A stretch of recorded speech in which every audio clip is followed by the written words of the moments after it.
I exposed my best friend's boyfriend for the worst nightmare he gave to me when we were teens. Now, their engagement is ruined because I outed his secret. Growing up, I had a childhood friend Angie, who was as close as a real sister. We spent entire weekends at each other's place, celebrated family events, etc. from 6 years old to 18 years old. Elle even lived at her place in 2nd grade while my parents went to a nasty divorce. Needless to say, her older brother and little sister were like a family to me. During our teenage years, she had her 2 male best friends, one whom she started dating, and another one, Nico, who was Russian as well, whom I started dating at 17. Growing up I had issues with a heart condition. I won't bore you with the details, but I had to take a lot of meds, but got healthier starting from 16. All my friends knew this, Nico included, and that I would black out if my meds got taken with alcohol. I didn't smoke much or drink much growing up as a result, since I was worried about my health and only drank at home or in a safe setting. I had my first time with Nico at 17, and when my parents stayed at a retreat 2 weeks later, he came over to have a date night. I did drink 1 glass of wine, but starting having health issues later resulting in me taking my meds and being unconscious. I was a bit sore the next morning but didn't think much about it. 2 weeks later I informed Nico that Elle was late on my period and he started to panic, confessing he had intimacy with me while I was unconscious. We had it before, so he didn't think much about it. Apparently, he didn't have a rubber, but since I was on the pill he figured it was alright, and he also didn't come in me, but in a tissue. I felt violated and disgusted by myself. I didn't know how to describe this and only told Angie about it. I was an utter mess for a few years and wasn't able to have intimacy again until 2 years later. I didn't remember any of it, but was too ashamed to go to my mom or anybody else. I didn't think of it as rope back then. I was too young to really understand what and how I was violated, and Angie told me it was alright. I should break up if I feel bad about it, but we were in a relationship and did have intimacy before. I broke up with him the following day, and apparently he cried about his broken heart to her. As Nico and Angie were close and hanging out together a lot, they started dating a few months afterward, and I had to see him whenever I visited her. I told her I'm not able to see him, but she didn't understand where I'm coming from. The contact stopped and we haven't texted or seen each other in years. I still followed her and her family and saw that her brother was expecting his first child. As I was extremely close with her family, I just commented on the Instagram post expressing my gratitude when he reached out to me. I missed his wedding, but he wanted to ask if I would be interested in joining the baby shower, as it's been years and we've been extremely close before.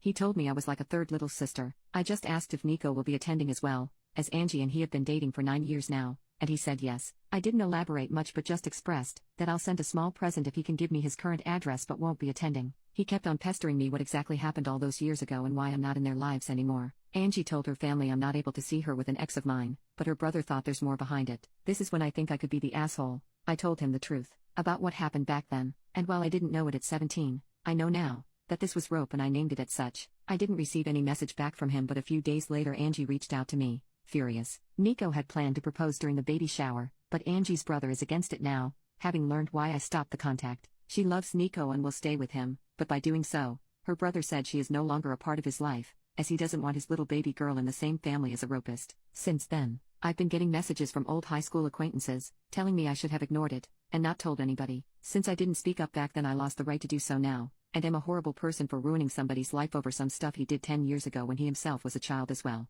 Am I truly the a-hole for speaking up? Update: all of you are right. If Nico had changed, he would have apologized, reached out, or tried to make amends in some way, either when word got to him from his brother-in-law or at some earlier point in his life. My former best friend Angie should have been able to feel some sort of compassion if she had any respect for me as a human being or the time we spent together. Her reactions showed that I shouldn't hesitate in my actions. I went to therapy from 21 onwards and thought I moved on from the rope as best as I could, but I realized how ashamed I still am almost 10 years later about an incident that wasn't my fault at all. I was ashamed to speak up back then and afraid that people around me would look differently at me, and somehow I still felt bad about speaking up today. So I trying to own what happened to me now and not apologize for other people's behaviors, especially as they don't even show me respect. What happened since then?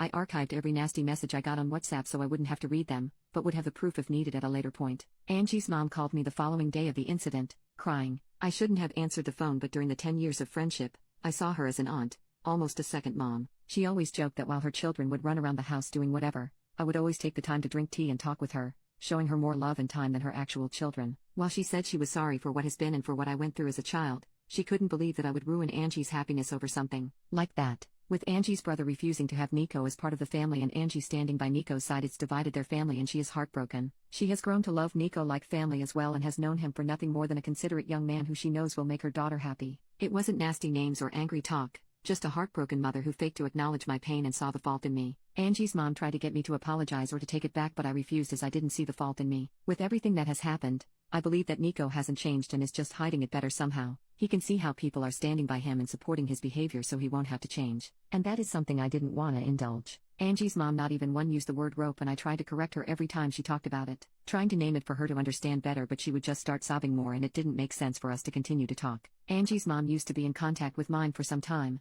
and she reached out to her after our talk. I was afraid that my mom would find out since she's from a more conservative background. We had a long talk and I didn't get to see her, physically, yet, but she apologized for not being there for me or not making me feel like I could talk to her. I tried to calm her as best as I could, but when she asked me if my current partner knew I was used like that, I got angry. She was scared my partner would leave me if he found out, implying it was something that made me less precious or appealing. When she asked me to keep it a secret from our family abroad and in our country, I hung up. She was acting exactly the way I was afraid she would, as if it was something shameful. It was especially hard as I am trying my best to move away from the feeling of shame. She has since apologized, but it's clear that her view of me has changed. I don't yet know how to deal with it, but that's something to worry about in the next few weeks. I wrote Angie's brother, Sven, again and apologized for the mess, but I'm glad that it is out in the open and how proud I am that he's defending his family. I asked if his old email is still working as I would just send a gift card. He didn't respond, but I got a message from his wife 2 days ago. She thanked me for speaking up and informing them about Nico. There were apparently a few moments that made her uncomfortable, some jokes Nico made, and in retrospect she can see why. Sven apparently informed her the moment he got my initial text, and both of them have since seen Angie but not Nico. She refuses to be in the same room or house as him, and the same goes for their unborn daughter. Angie's mom has been at their place multiple times to beg to forgive Nico, and Sven caved a little. Angie and Nico will get married. Sven will attend but his wife will not. He is allowed in the family but not in contact with either Sven's wife or daughter. Those restrictions are not for Angie. Sven was suffering trying to ease his mother's worries and is not able to take a stand and cut them out completely. This is a compromise they made without his wife's approval, and she told me she's trying her best to cut them out of their life indefinitely. She wanted to move back, closer to her family as well, and thinks this is a perfect opportunity but isn't sure if she can follow through. His wife told me she's terribly sorry for all the issues that came my way and it has been a lot trying to handle the situation on their side. Sven knows it's not my fault but he doesn't want contact. It's hard for him to talk or see my name because even though he knows I'm not the guilty party, in some way I was the bearer or bad news and he sees me as the start of all this drama. She told me a few times that neither believe I'm the bad guy, they just are tired of everything and it's just been extremely hard on them. That's all that has happened so far. I am frustrated about how everything came to be. It feels like Nico will just continue with his life without having to be remorseful. I didn't want him to suffer, but I think some part of me wanted to at least receive some kind of apology for all the suffering I went through afterward. I'm having to deal with my mother and her changed, shameful view of me, and even though I'm happy it's all out, it's extremely hard to stand by my choices. My partner and my best friends both have been my shoulder to cry on during this ordeal. Especially my best friend was enraged with me, and I am extremely grateful to have both by my side. Right now I'm just emotionally drained, but I'm sure it will be better once a few weeks pass.